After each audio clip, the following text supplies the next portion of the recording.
Hey, it's NPR's Book of the Day. I'm Andrew Limbong.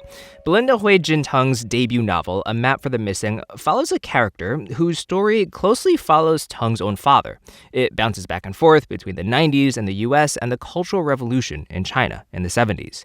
And Tang went hard researching all the historical details to really nail all the facts and figures to have it really be authentic. But again, a lot of the story is based on her father's. And in this interview with NPR's Shapiro, she points out that a lot of her research questions could have been pretty easily answered by just asking her dad. But for some reason, she couldn't. The novel A Map for the Missing opens in the United States in the 1990s. A young academic named Tang Yitian gets a phone call from his mother back in a small Chinese village. She shouts, "Your father's gone missing." That first line of the book is written in Chinese characters. I imagine for Tang Yitian, this moment when he hears the news that his father goes missing must be incredibly disorienting and almost feel like a terror in reality. And I wanted to recreate that feeling for readers when they encountered the book's first pages. This is Belinda Huijuan Tang's debut novel. The story jumps back and forth in time from the 1990s to the 70s at the end of China's Cultural Revolution.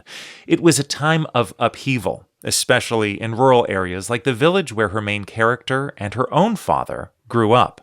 And there are other parallels between fiction and the author's family history, like the high-stakes college entrance exam called the Gaokao. Think of it as the SAT on steroids because it is the only thing that really determines college admissions in China. There's no other factors involved. It's such a high-stakes exam, and during the period of the Cultural Revolution when higher education was being devalued, the Gaokao was put on pause for a period of 10 years. It was terminated, and a recommendation system by the Communist Party was used for college entrance. And so we encounter the characters when they have just lived through a period where there is no system where they can access higher education.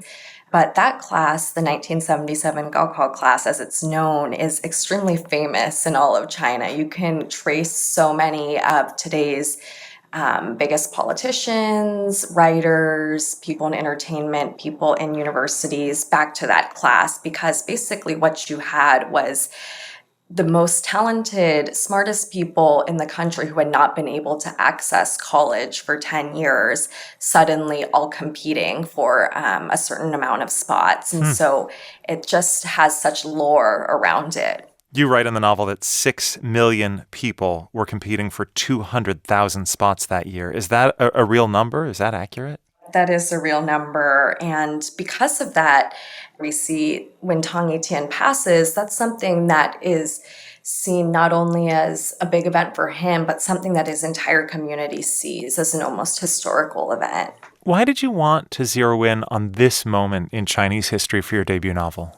I think it's the moment when China changes from, the Cultural Revolution, all that tumult of that period, to the China that we know it as today, which is this global superpower. And as I was thinking about writing about these Chinese characters, it was just the moment in history where there were so many forces pressing on them, social and cultural, that just made for really ripe fiction. Your main character, Tang Yitian, who's an adjunct professor in the U.S., goes home to see the village where he grew up for the first time in years. He encounters this disconnect between his own experience of financial struggle in the U.S. and the assumption of everybody in his village that because he's in America, he's wealthy.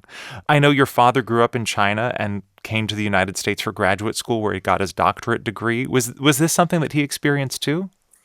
Yeah, it was. I think, and it's something that I even experience now when I travel back to China with him. I can see how people in the village see him. He's this figure who's come to take on, almost a legend to him, that he was the first person to leave the village. And when we go to the village, there are these stones that are engraved with his name. And wow. I think, they're engraved with his name. And like for buildings that he helped fund?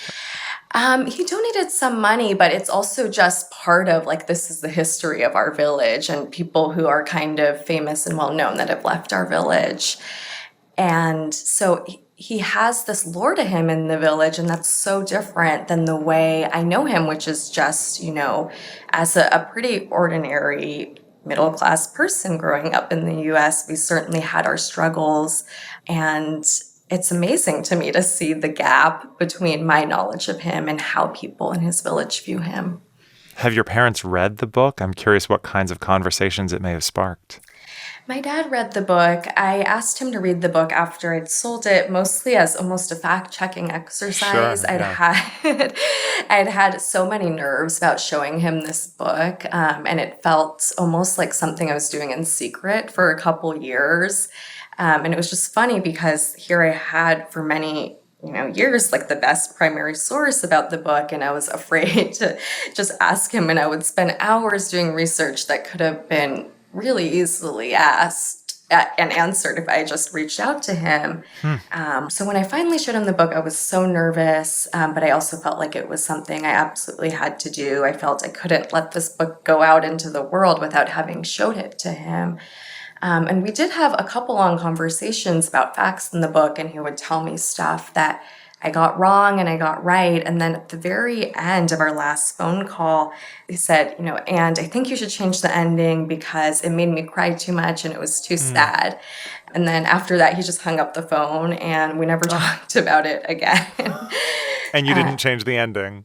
I didn't change the ending because I think for him, I can see, maybe if he's feeling some affinity for this character, he wants to have a notion of a happy ending.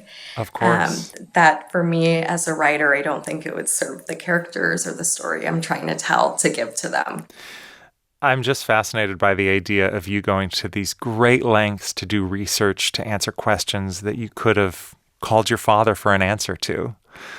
Was there anything he told you after reading the book that was a specific detail that just jumped out to you as something he experienced firsthand that either you got right or you didn't in the initial draft? The biggest change I made after talking to him was around something about the mindset of people during the Cultural Revolution. There's a scene early on where one of the sent-down youth in the village... The sent-down youth are the folks from the cities who go to the countryside to work the land. That's correct. They're forcibly relocated from cities to rural areas of China during this period.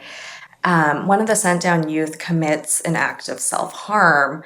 And in the original draft that I had written of this book, the sent-down youth are kind of planning with one another, how do we get sent back to our cities? How do we do that? Well, if we get injured, they have to send us back. And when I talked to my dad, he said, no, the mindset of that time, people were scared to talk to each other about things like that because you could get reported at any point. And if one of the women was going to do this, they would do it in secret and they wouldn't even dare to tell their closest friends around them. And also I stepped back at that point to reconsider, to make sure it's kind of like that atmosphere of constant fear and surveillance was present in this book. Belinda Huijuan Tang's debut novel is A Map for the Missing. Thank you for talking with us about it. Thank you so much. It's been a pleasure.